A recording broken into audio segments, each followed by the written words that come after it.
Assalamu alaikum wa rahmatullahi wa barakatuhu.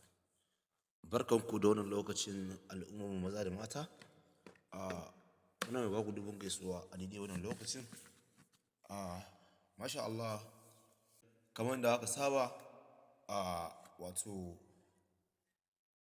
gwamnonin Najeriya baki ɗaya daga arewa har kudu sun halarci wato taro ta musamman wanda aka yi yau a 26 watan 12 shekarar 2023, wanda an yi zama tun da aka hau kan kujera ba taɓa zama irin wannan ba a gidan gwamnati, da is abila kenan. Sai yau aka yi wannan zaman, sannan kuma za ku iya gani wato duka gwamnonin arewa da kuma na kudu suna wannan taron. Sai dai kuna ganin kuma a cikin arewa, a gefen arewa, that is north center, arewa ta tsakiya, kamar babu wato gwamnan jihar Nasarawa, kuma babu shi a cikin wannan taron.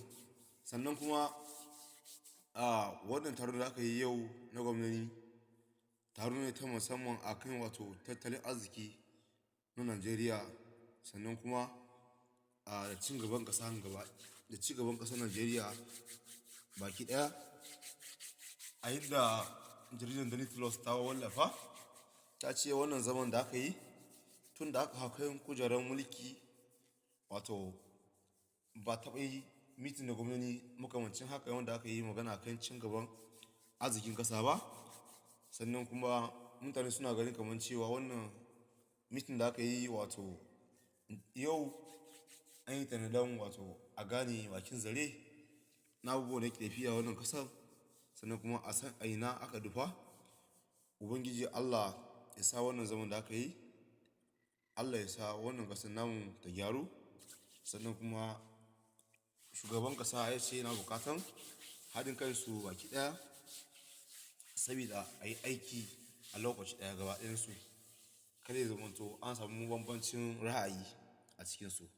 Yana buƙatar haɗin kansu ne, saboda haka Ubangiji Allah ya sa bukatunsu ya biya. Sannan mu ma talakawa bukatanmu ya biya. Allah ya ba da sa'a. Assalamu alaikum wa rahmatullahi wa barakatuhu.